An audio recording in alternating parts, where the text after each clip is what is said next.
Welcome back live to Live Your True Life Perspectives, and I'm your host, Ashley Burgess.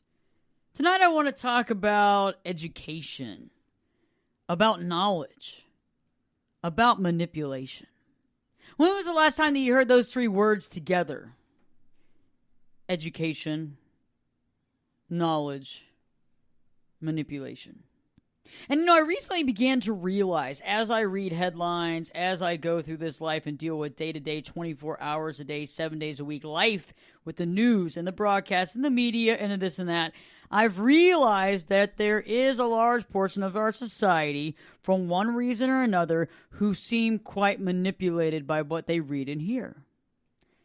And it scares me, because I also begin to realize that those same people in relationships with us as friends or family or coworkers or spouses, when they are easily manipulated by certain things, they can easily be manipulated to not have our back, to not be there for us, but also easily manipulated into not being our friend.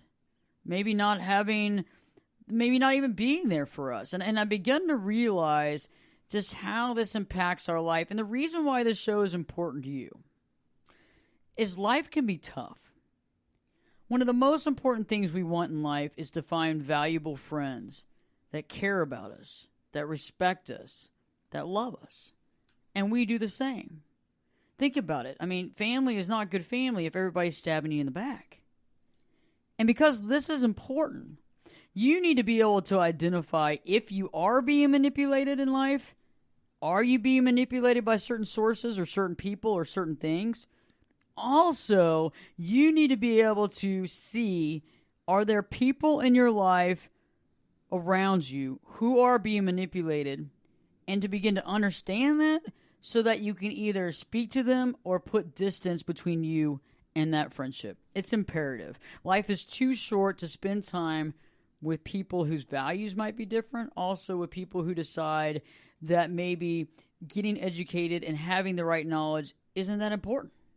Joining me this evening is a good friend of mine. We met, I would say, quite a while back. She's an educator. She has an organization called Womanars, which is really cool. And she's also part of the TEDx formulation, which is so neat. And Tilde Guajardo joins me here on Live Your True Life Perspective. Tilde, tell them, how are you doing? I'm doing great. Thank you. I'm happy to be here. It's great to have you here in the Perspective Studio. How is your evening going? So far, so good. I braved the traffic to get here, so I'm happy to be here. Well, we're glad you did. I'm sure that you were knowledgeable enough to figure out which direction to go, how to get there, and what map to use, as well as, I need to be there by a certain time, and so I want to make it a reality. And nobody manipulated me to get here. We're all glad for that. Otherwise, there'd be bars on the studio door. So, Tilde, what I'm talking about this evening is, I know that you have a great appreciation of education, of people and their knowledge base, and gathering and garnering knowledge from various sources. And I know that because of your background, you are heavy against manipulation. Tell me, weigh in on the situation with knowledge and education. How important is it to be educated in every area of your life?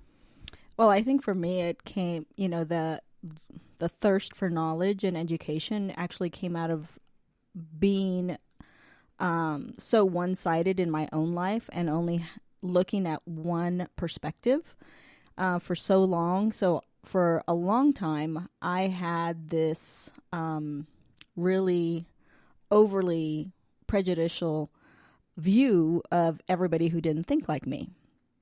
And so until I really stepped out of my comfort zone and started to read, books that didn't align with necessarily my thoughts or my values, did it really not open my mind to different perspectives. And so I think it's imperative for people in making decisions and making choices to look at both sides of the story, because there's always two sides. And then to be able to make an informed decision as to whether or not it aligns with their core values. And for me, it was just, sort of an experiment to see how, because I didn't think I would think differently. But in reality, it forced me to think way outside the lines of my comfort zone and my spiritual beliefs even. And so, I think when I just think it's really important for people to be open to different ideas, different ways of thinking, different stories. People have different stories, and until you can be open to hearing that, you may or may not change your mind, but at least be open to different points of view. I agree with you, and I think oftentimes I've been there before, where you have a point of view and you say, okay, this is my point of view, and I can't understand anybody else's. But I would have to say, in the last 12 years, I have really changed that whole pattern of thought. However, the one thing that irritates me, I don't have a lot of things that irritate me, but the one thing that really irritates me is when people tell you things or regurgitate stories that aren't true. Right. And it's one thing to tell me what you've read out of 17 sources or something, and then you reference this source with that source, and you go through this process, and then you say, you know what, I have a good idea about things. Because a doctrine and an idea are two different things. You can change an idea. A doctrine's a little harder. We got to get the stone tablets out and redo those stone tablets, right? I mean, I got to get there with the chisel and, and out there, almost like I'm doing an ice sculpture, and re-chisel, our doctrines. But that's the thing that really bothers me, is when somebody looks me in the face and tells me what is going on, when it has basically no validity of any truth whatsoever, and they're arguing my stance. I mean, when was that happens all the time. Mm-hmm. And that's the only thing that I find very frustrating, is I find a lot of people are busy to tell you what's going on when they haven't done the due diligence to find out if that's true or false. Right. And I think that's sort of living in a bubble, right?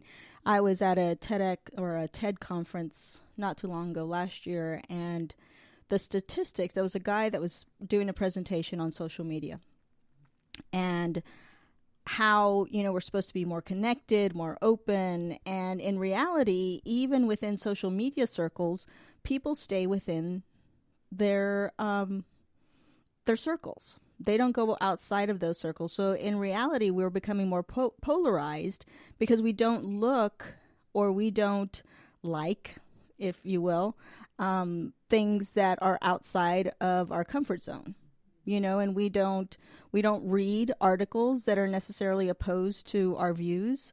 So, I mean, we become even more isolated from being open to receiving new and different information that might sway us, may or may not sway us.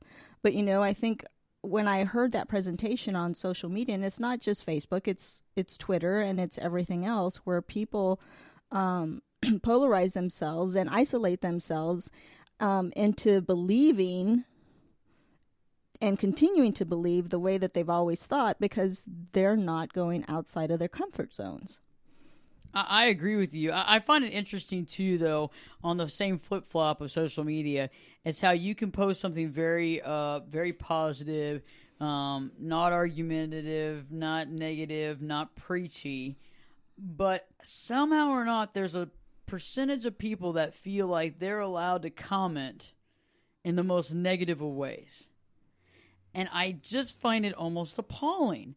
It's like, at what point in time do you have to sit back and say, oh yeah, somebody posted this and I'm going to respond in this negative way, even though it has no being? I don't sit there and troll other people's Facebook or Twitter to find something and then to basically lash out. And I find that sometimes, in fact, when the knowledge base is at an all-time low, especially in communities or even in countries for that matter, it feels like there's kind of a combative nature arrives. And I don't know, remember when you look back at the history books, I mean, obviously you and I both were not alive at this time, and I'm sure a lot of the listeners weren't as well. There might be a few of you, but I think most of us weren't.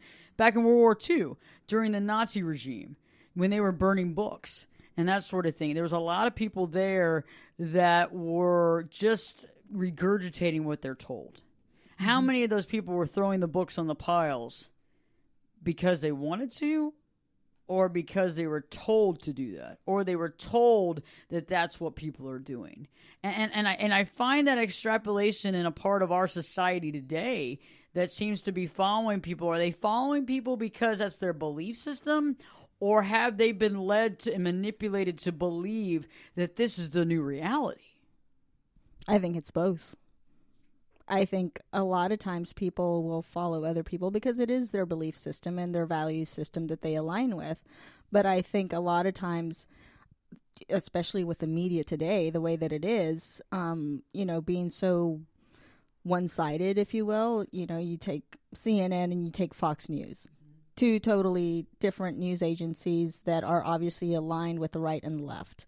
And I think anybody that says that they're not is living in La La Land, because that's not reality. The reality is our news and media are very one-sided, and people are, regurgitating basically whatever they hear on Fox News or whatever they hear on CNN, taking, two major news medias like that, instead of reading alternative news agencies or reports that actually report the facts without any bias whatsoever. I agree with you. And when we return from break, we'll be talking more about alternative media sources. We'll be talking about really how to make that education a reality in every level, because I like to be educated on any subject matter, and it's important for me to go outside sources, maybe even go to some foreign sources, some alternative media, and we'll talk about that later, because I find oftentimes we don't know where to turn to find that media, and that could be a question that you have right now in your own mind. So stay tuned, because Live Your True Life Perspectives with your host, me, Ashley Burgess, will be back this time. I'll be back this time in 2 shakes.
Welcome back live to Live Your True Life Perspectives, and I'm your host, Ashley Burgess.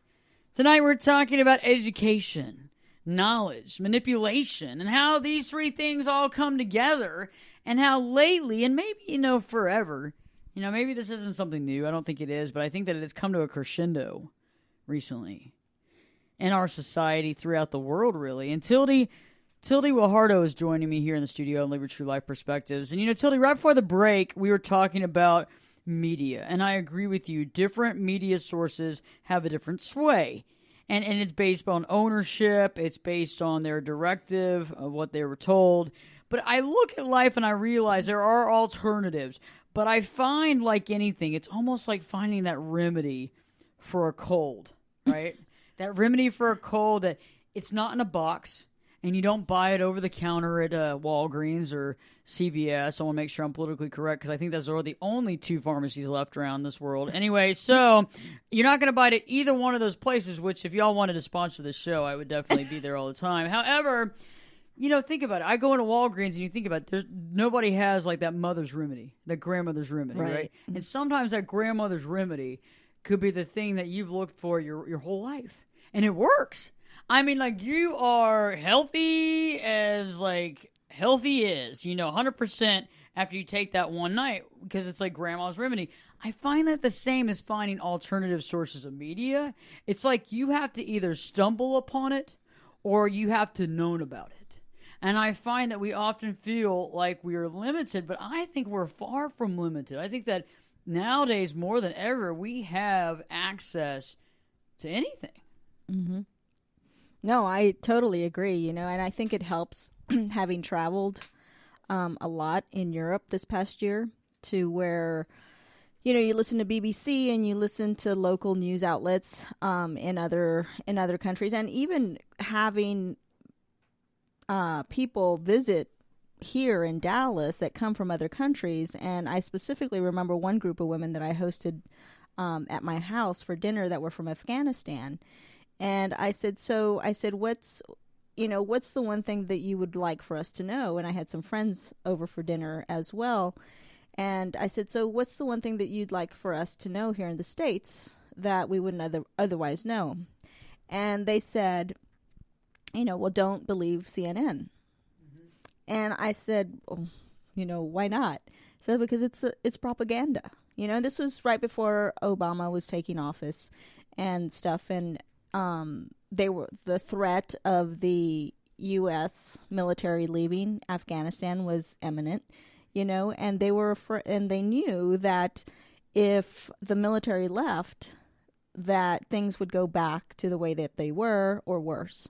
And that's exactly what happened. So that's one example. I think of how the media, at least here in the States, I think we're very isolated, and we tend to just believe, either local news outlets and which are all putting out the same stories. And you think, oh my God, really? We're such a huge country, it's a huge world, and everybody's putting out the same stories with a different spin on it. It's interesting that you said that. I think, I don't know if it was a Saturday Night Live skit or not, but it was something where they showed all different newscasts running the same story.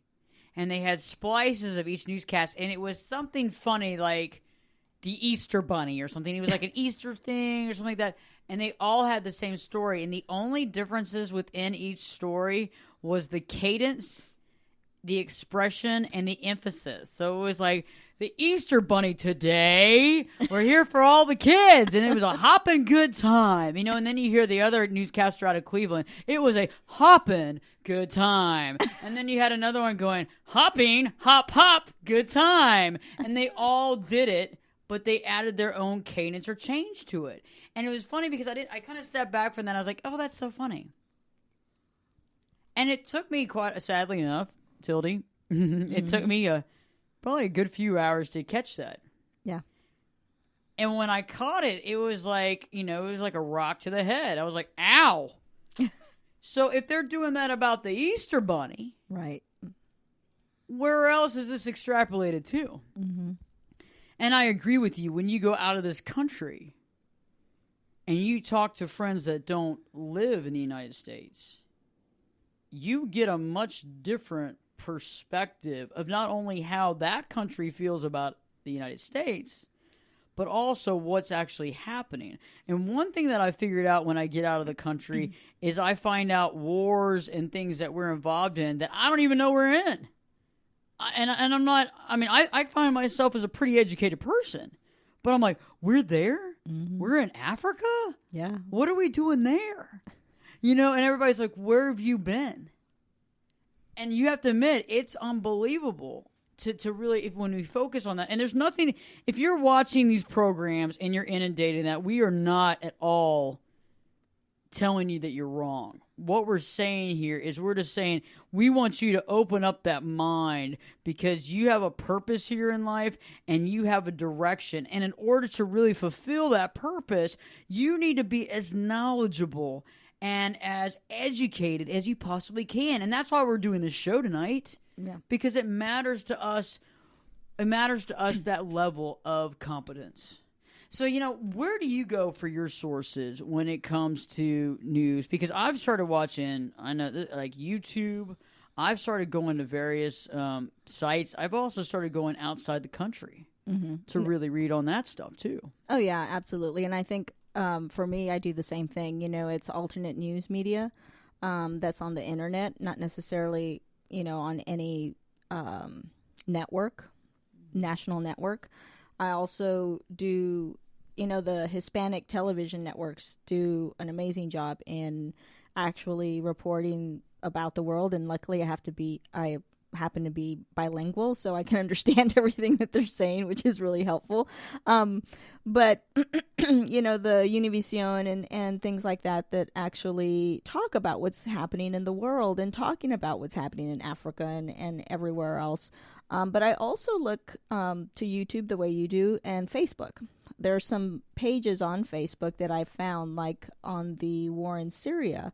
There's actually a Syria Facebook page where they actually do a play-by-play of what's happening in the war in Syria. So that has been really eye-opening as well, to have reports coming in from the ground in Syria.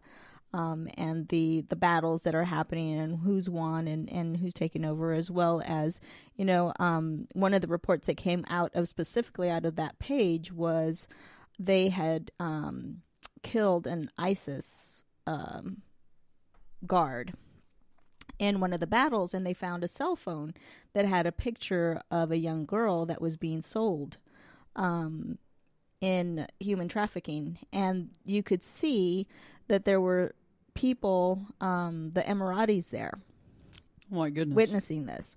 So that went viral. You know, that was one of the things that went viral. But then again, the news media here in the States didn't cover that. You know, so things like that you become aware of that are happening, you know, in the war on terror and everything else. But it humanizes, and it humanizes, I think. Instead of thinking that, you know, we know best here in the U.S., I think for me, in finding pages like that are actually boots on the ground and people that are suffering, and telling their individual stories, it humanizes it for me, and it makes you aware of things that you normally wouldn't be aware of, and it gives you a different perspective and maybe different point of view of how you think, or think that we should be acting, you know, whether it's in government or politics, military, whatever the case may be. I agree. And you know, it's interesting how I feel like, I don't know, it kind of, have you ever eaten the same breakfast food every day? Yes. For a long time? I mean, I used to be a Pop-Tart girl. Like when I was a kid, I'd have those the cherry frosted Pop-Tarts. And I don't know if I've told you this, Tilde, but I had no idea that you actually put them in a toaster oven. Oh my God.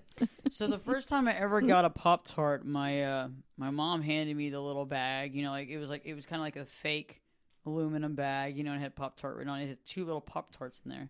She's like, go to school. So I went to school, and I'd open the bag up and I would just eat them, you know. And it wasn't until like college where everybody's like, God, you eat them just like that right out of the bag? And I was like, what do you mean? I mean, this is the only way you make them. And they're like, you put them in the toaster. And I was like, why would you put them in the toaster like Pop-Tarts? And if you think about it, I kind of feel oftentimes that the media that we're regulated to, and there's nothing against Pop-Tarts, is having that Pop-Tart every single day. Yeah. With just enough icing on it to make us not feel like a piece of crap. To make us feel like everything's just fine. Mm-hmm. And to some degree, like you said, we're emotionally removed from the end point. And that's what I find is so critical, and that's why I want people to be educated. Is this could be anybody. This could happen to anyone. Anybody's kids, anybody's husband, father, grandparent, whatever is happening out there, shooting, violence, selling into sex slavery, all these kinds of things are deplorable, and I would consider that a real word for deplorable. Mm-hmm. Anyway, but it is the real situation, but we don't even see it. Right. And when we do see the news, it's almost like us against them. Mm-hmm. And it's just not that way. And it's almost like being at a football game, right, where you're over there cheering on one team, but when your team loses, it's not like you go and try to kill, you know, the opposite fans. I mean, some people might, but, you know, you're not. but we're all human beings. Right. And I think that's what's so critical. When we return, I'd love to get your opinion and your perspective on how to identify it. How to identify if we are being manipulated. Because I think sometimes we don't even realize it. And so I really think that you, as a specialist understanding the human condition and understanding women and leadership across the board, both men and female, I think you could really aid us in that perspective. Awesome. I'd love to. When we return, Tilde's going to be talking about how to identify if you are manipulated. I want to know if I'm being manipulated because I might just be. So when we return, we're talking about more about manipulation. Check out the website, ashleyburgess.com, ashleyberges.com. Check out the latest blogs. Also, check out the latest shows here on Spreaker, Stitcher, Google Play, iHeartRadio, and all the stations across the country who play Live Your True Life Perspectives. By the way, Live Your True Life Perspectives, your host, me, Ashley Burgess, will be back this time, man. Yeah, we'll be back this time in 2 shakes.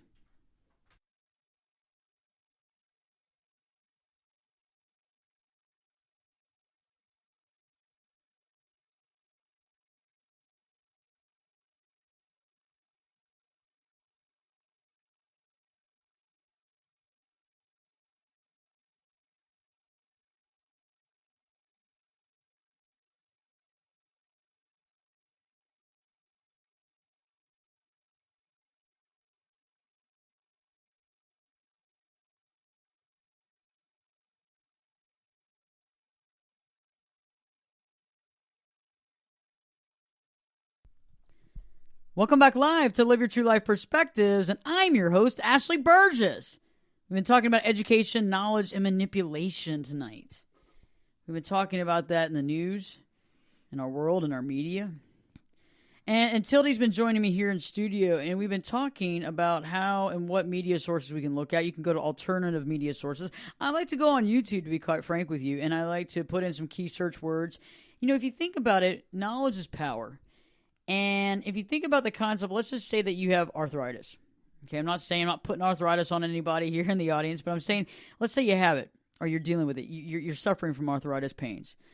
Do you just go on and take one person's opinion on what you should be taking, or do you go and you do some research online and you educate yourself, everything from WebMD to the Mayo Clinic to alternative medicines, and then kind of circumvent that knowledge and come up with a good plan to offset your arthritis? That's, to me, what knowledge is. I sit there and I go online and I find different medications, holistic medications, concepts, ideas, even like, aromatherapy and things like that you can integrate together. Not one thing works, but a lot of things work. And if you think about that with the media, and you think about that and what's going on in our country, in our world, that's what we need to do in order to find the truth behind what's truly happening, because eventually the truth intersects.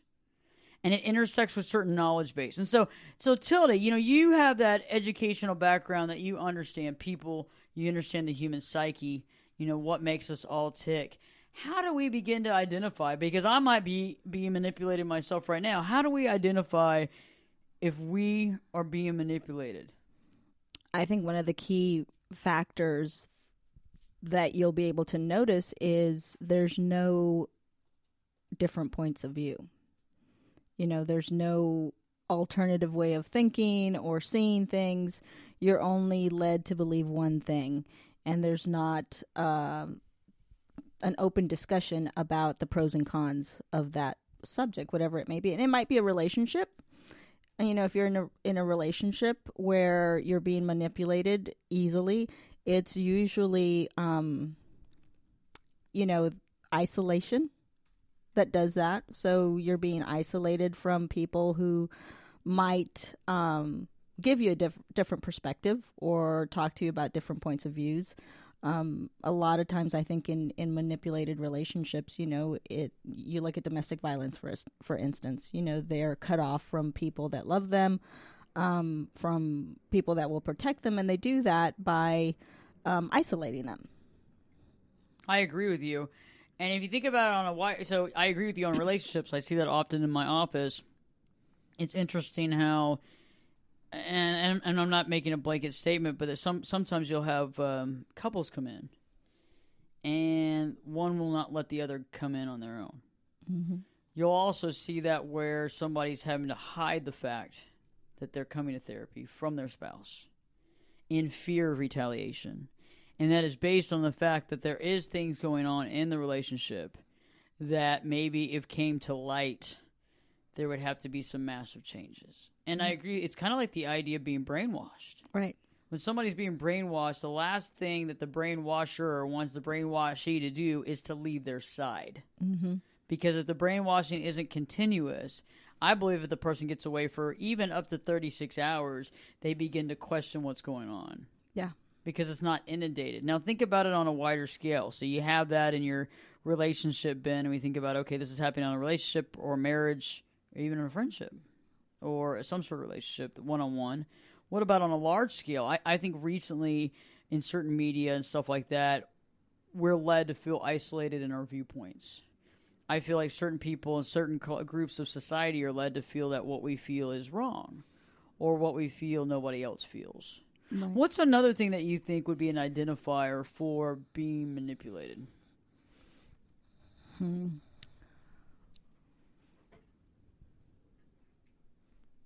That's a tough one. It is. I think isolation is the biggest one, and I think it's tough to answer something else, because I think a lot of times it's not so much about being manipulated, it's allowing ourselves to be manipulated, because we isolate ourselves. So either people can isolate us or we can isolate ourselves because we create that inner circle or that bubble where we're not willing to listen to different points of view. So let's take the media, for instance. You know, if I'm reading everything that aligns with my point of view, if I'm on the right and all I'm reading is books on the right and watching the news, you know, that aligns with my beliefs and my points of view, then I'm allowing myself to be manipulated. You know, whereas if I'm open and I am reading different news sources and different watching different videos and, you know, having more of a global perspective or even a national perspective, then that's totally different. You know, I'm being open. So I think it's either that we allow ourselves to be isolated or not. And I agree with you on all those accounts, because when you think about isolation does several things to the person.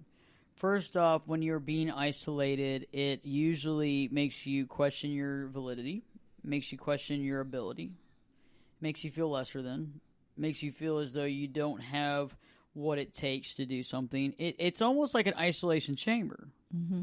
So it kind of takes you of everything, and not in a positive way. Right. And then also, after a certain period of time being isolated, it makes you feel as though you can't get back out there. Yeah.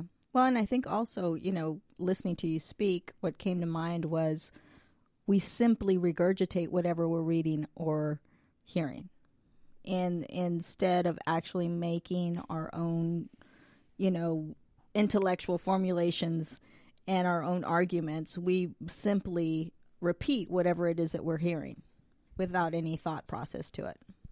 It's much like the cycle of life, too. Think about it. You know, when you're in a relationship that's abusive, and let's just say you're in an abusive marriage and you have a child and the child sees the abuse, you know, you have a percentage of the children that don't, and then you have a percentage of the children that get into an abusive marriage. And the cycle continues. Mm-hmm.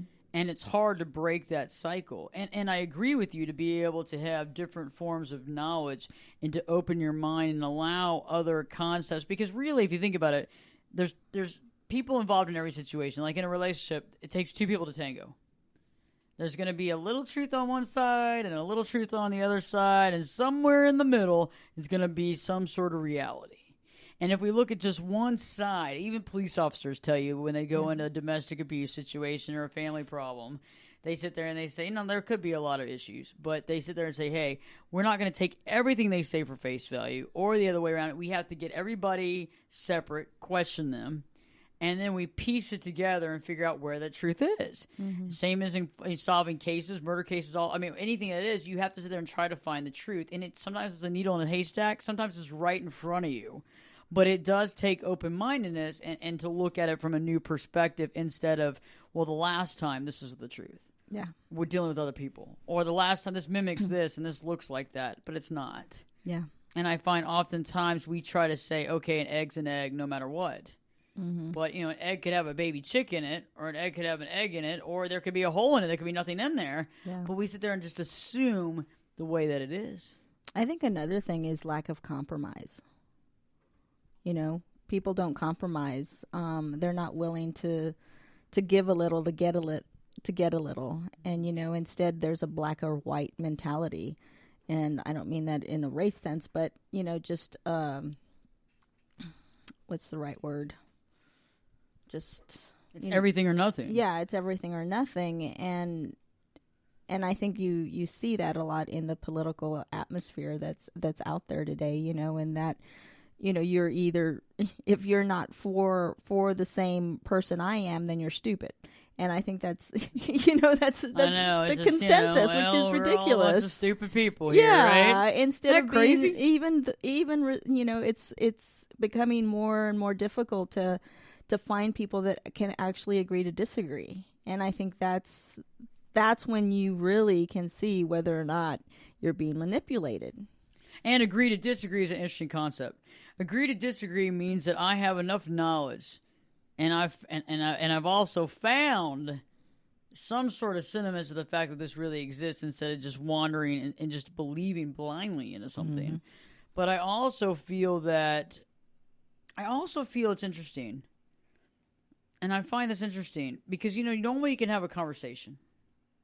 And I found recently, the geography recently, dealing with a lot of things here in our country, especially the election coming up and what have you, there's no conversation. Mm-hmm. And I find that maybe it's because there's a facet of people that don't have the information they need. Because, let me give an example. Okay, if I'm trying to defend somebody or I'm trying to explain somebody's situation, but I can't find the positive side, or I can't find what I need to support my argument or my contention or my belief, I might, instead of trying to have the conversation, I might just get angry.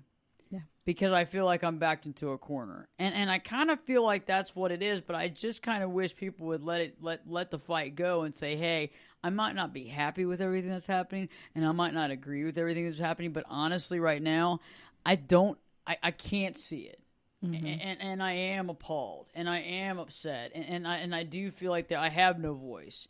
But we're not hearing that. It's become a mob mentality. Right. And like I was saying earlier, kind of with the Hitler thing with the World War II, there were a lot of people that were throwing books out there and burning these books that didn't want to burn books. Mm-hmm. They believed in knowledge, but what were they? They were bullied into doing it.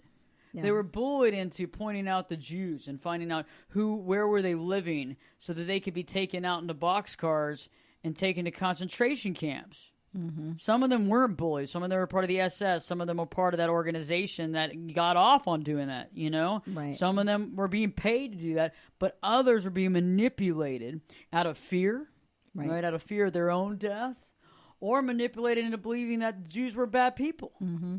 But that, to me, is manipulation. And when you're being sold a bill of goods that, like you were saying, is one-sided, I feel that's a contention to realize that we're not getting what we need. Right. And I think another key factor in knowing that you're being manipulated is that you keep silent because you're afraid of saying anything.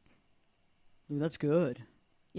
That's good. I mean, how many times do you see something, on Facebook or anywhere else, or you hear something that you don't agree with and you keep silent simply because you're afraid of the backlash because of the stigma that has been placed on people, or there's a precedent that's already been set for people who have, thought the same way you do. Or the retaliation they receive. Yeah. I hear you're right. I hear that all the time. When we return, we're going to be talking more about that because I hear people saying, "Well, I don't want to put it out there how I feel. They might come after me, or something bad might happen, and I got a family with kids." It's like, dude, calm down. You know what I mean? Calm down. I might disappear. You're like, this is social media, okay? You're not going out on on the newscast, on the national newscast saying it. So when we return, Tilde and I will be talking more about manipulation as well as what you need to know about the people around you if they are being manipulated, because that's important too, because that can impact you directly with your friendship, your relationship. And you know what? Things might not stay the same because if people are manipulated on one end, they could be manipulated on another, manipulated not to trust you or to respect you or something else. Stay tuned. Check out the website, AshleyBurgess.com, AshleyBurgess.com. Listen to us around the country and click on that contact page on the website and send me an email on a subject matter that you'd like to hear about or just a comment or a question that you have about Live Your True Life Perspectives. Stay tuned because Live Your True Life Perspectives with your host, me, Ashley Burgess, will be back this time in 2 shakes.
Welcome back live to Live Your True Life Perspectives, and I'm your host, Ashley Burgess.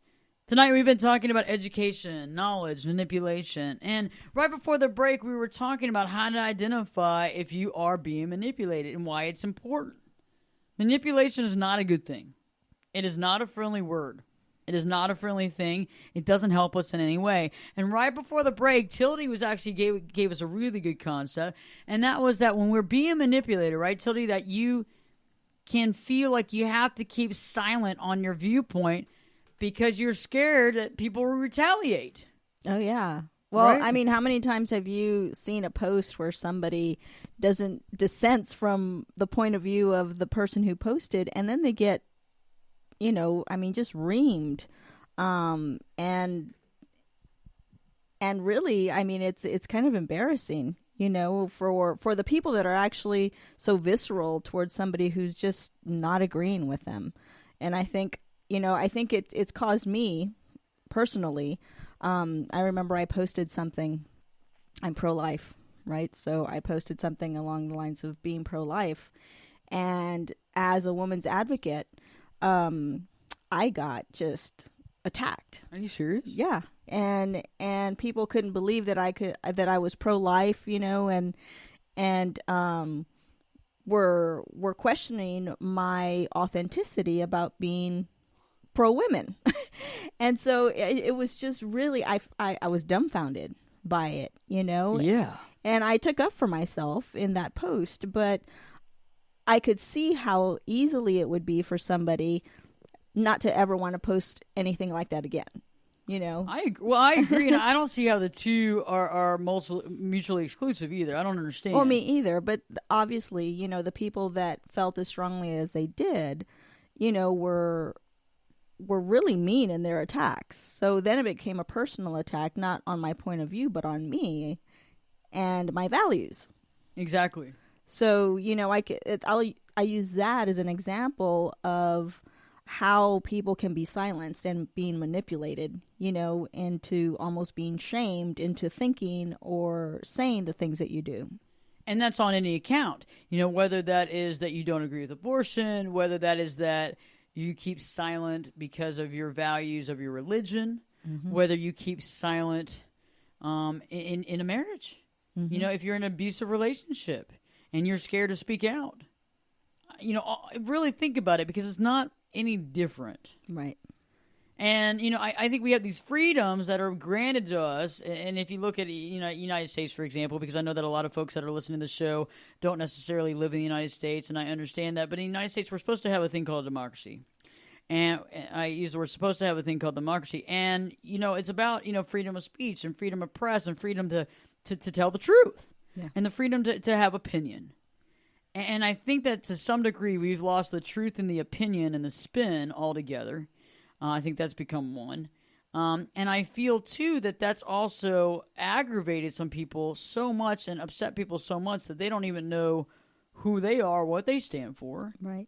But I think even on the next path, what happens here is I think the one caveat that comes out of this stuff and polarization and stuff like that is you can honestly find people who have a similar value pattern. And I use value pattern. I just came up with that. But value pattern is interesting because you don't have to have all the same values.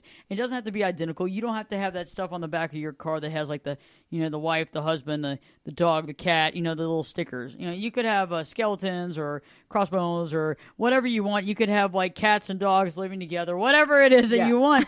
It doesn't matter. It doesn't have to formulate something. But if family is a value you have, no matter what that family looks like to you, no matter if those are children that you adopted from Nicaragua, no matter if that's same-sex marriage, whatever that matters to you, if family is important to you, you should have the right to have faith and value in your family. And I think these times more than not, we're able to find those people that have those same value patterns. Oh, yeah, absolutely. And I think that, but the danger lies in people that don't align with your value patterns and how they react to that. Exactly. And why do they feel the need to react? Right. Because that's the thing that always gets me a little bit is why do you have the need to react? If it's not an angry response and it's not I want to elicit anger or upset response, then I don't know why people go to that next level. But I think it's kind of trying to defend, when you have that negative thought pattern in your head, right? Mm-hmm. And then somebody else kind of reinforces that. So let's say that I'm thinking in my head, I'm at work one day and I'm thinking, man, they're all going to figure out I know nothing. They're going to figure it out. It's going to come to the surface and they're all going to be like, get your plant and get your crap, put it in a box and leave, right? And then you got one person in your office going, I don't think you get it. I don't think you understand this program, or I don't think you understand it, or I don't think you're... And they might be trying to help you in some way, like, let me help you, but all they're doing is reinforcing the fact that you don't get it. And so you kind of look back at them and you lash out and you go, I got it! Arr! But I think that's kind of what's happening now, is that maybe it's a safety net for some people, but I feel to some degree if they really connect with their inner self, they could maybe see more of the truth. Mm-hmm. And maybe it's a protective mechanism, or maybe it's I don't want to see it because it scares me. Right. Or I don't want to see it because I feel like my hands are tied. Or like something like that. Right. Or maybe just somebody attacking their point of view without really attacking their point of view. When I posted what I posted, it was simply expressing my point of view. I'm vehemently against late-term abortions, and that's what the post was. It wasn't about, hey, normal procedure. No. Like, hey, this is, late term. Yeah, this is late-term abortion, and I don't agree with this 100%. And so that's what caused the visceral reaction, and I was thinking, why in the world would that cause such a visceral reaction, But in essence, I think that they felt like I was attacking them or maybe other women, but I wasn't. But you weren't. No. And that's the thing. And that's why I think people have to extrapolate and understand. But I think let's talk about this real quick, is that how do we identify if people around us are being manipulated? And I agree with you, by the way. I don't agree with the late term stuff. That's new interjection into our system, which I think is way different from what Roe versus Wade ever intended. Right. But when you look at the last part of this, how do we understand that people are being manipulated around us? And I want to share this with you because this is so important. When people are being manipulated by the news, but by things around you, by the system, but you can tell because their argumentation is very solid, not very solid, very hollow, very unsolid. It's kind of on hearsay. The reason why this is important, it's not just about that, it's about anything with friendships, relationships. When people are easily manipulated, they can easily change their mind about you. They can easily stop being your friend. They can easily turn on you. And I know that sounds odd, but it's really magical to be able to see somebody in a different situation and how they react, and then realize that, dealing with you is not going to be that different. Don't think that you're above it. Yeah. No, absolutely. I couldn't agree more. And I think when somebody's trying to manipulate you, they don't respect you. They don't. Mm-mm. They don't respect you at all, because if they respected you, they wouldn't be trying to manipulate you, because they would know that you're smarter than that. Yeah. Or they would at least respect you enough to not do that. Exactly. That's powerful. And I think that is the caveat for tonight's show, is people would not try to manipulate you, wouldn't try to bully you, wouldn't be lying to you and mistreating you if they had any respect whatsoever for you. So what is the response to that? Let it go. Let it go. Let it go. Fly, my friend, fly. Be free. And that's the key, because we don't have time for manipulators in our life. I don't think you do. I certainly don't. Tilde, do you? No, absolutely not. And so it's time to let those manipulators go. Be able to identify those manipulators, move through it. Lasting words for our audience, Tilde. Let us know. Lasting words. I think just to always remember, you have a choice. You're either going to allow yourself to be manipulated or not. And I hope that you choose not to. And I hope that you choose not to as well. It's very important what we have here. It's very important that you keep a real mindful eye on the people in your life, how you react, how you're treating others, but best yet, how others are treating you as well, because respect and honesty is very important. And manipulation is a scare tactic. It's a form of control. And you don't need that in your life. Tilde, I'd love to have you back on Live Your True Life Perspectives. I'd love to be back. Awesome. Well, you got it. She's going to be back in the studio here in the next few days, so don't miss the show. In the meantime, educate yourself. Really get that knowledge you need. Go to various sources. Don't waver on that. And then, and only then, make a formed judgment. And remember, you can always change your perspective. Thank you, Tilde. Thank you, Ashley. Have a great night, audience. And in the meantime, remember, check out the website, educate yourself, check out new forms of media, and Live Your True Life Perspectives with your host, me, Ashley Burgess. Be back this time, and well, be back this time in 3 shakes.